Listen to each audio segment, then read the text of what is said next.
আসসালামু আলাইকুম এভরিওয়ান, কেমন আছেন সবাই আপনারা? দেখুন ফ্রুটসগুলো কত ফ্রেশ লাগছিল, কত সুন্দর লাগছিল। আমি এসেছি আজকে কিং স্ট্রিটে, এটা রকডেল কমনওয়েলথ ব্যাংকের অপোজিটেই। এখানে 4টা গ্রোসারি শপ আছে, অনেক বড় বড়। এখানে সব কিছুই পাওয়া যায়। আমি খুব একটা বেশি গ্রোসারি আজকে করব না, হাঁটতে এসেছি। যদি কিছু ভালো লাগে তাহলে নিয়ে যাব। দেখলাম যে খুবই ফ্রেশ লাগছিল, যার কারণে ভিডিও কিছু ক্লিপ নিয়ে নিলাম। এখানে গ্রেপ ফ্রুটসও দেখলাম, এটা বাংলাদেশে জাম্বুরাজে সেই ফ্রুটসটাই। এখানে 2 টাইপস পাওয়া যায়, অর্গানিক ব্যানানাও ছিল। এই তো প্যাশন ফ্রুটস, কিউই বাসায় আছে আমার, ব্যানানা এগুলো সব কিছু বাসায় আছে, ভেজিটেবলও বাসায় আছে, যার কারণে আমি এখান থেকে আর নিলাম না। আমি চাচ্ছিলাম যে হালকা কিছু ফ্রুটস অ্যান্ড ফ্রোজেন ফুড দেখার জন্য।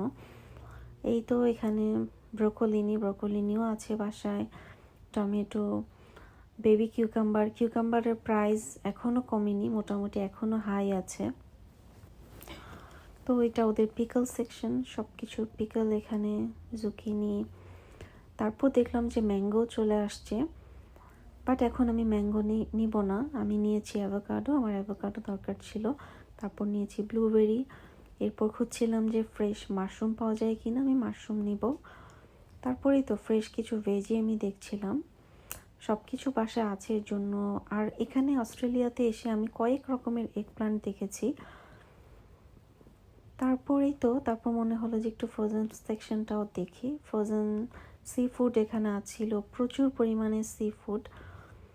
বাট আমি এগুলো খুব বেশি একটা নেই না, কারণ ডিপ ফ্রায়ার বা প্যাকেটের যেই প্রসেস ফুডটা, ওইটা খুব একটা ভালো না। এই যে ওদের এখানে কাঁঠালও পাওয়া যায়। বাংলাদেশে কাঁঠাল তেমন খেতামই না, আর এই দেশে এসে কাঁঠাল পাচ্ছি না, বাংলাদেশের অনেক মিস করি। আসলে যে জিনিসটা বেশি পাওয়া যায় সেটার আসলে কোনো মূল্য থাকে না। সো এটা কাঁঠালের ক্ষেত্রে আমার হয়েছে আর কি, আমি অনেক মিস করেছি। আমি খেতামই না কাঁঠাল। তারপরেই তো ঘুরে ঘুরে দেখছিলাম। অস্ট্রেলিয়াতে আসলে সবাই কাজে এত বিজি থাকে যে প্রসেস ফুডগুলো ছাড়া ওয়ে নেই কোনো, কারণ এত বেশি এক্সপেন্সিভ সিডনি, মানুষের সার্ভাইভ করাটাই কঠিন হয়ে পড়েছে। সো কাজ করতেই হবে। তো আস্তে আস্তে আমি ডেইরি সেকশনটাতেও চলে আসলাম। অস্ট্রেলিয়ানরা চিজ অ্যান্ড বাটার এত বেশি লাইক করে, আর চিজ অনেক হেলদি। আর এই তো গ্রিক ইয়োগার্টটাও নিয়েছি আমি, ইয়োগার্টটা অনেক ভালো। তো আমি বাইরে গেলেই ট্রাই করি আপনাদের সাথে ভিডিও ক্লিপ নিয়ে শেয়ার করার। তো এ পর্যন্তই, আল্লাহ হাফেজ।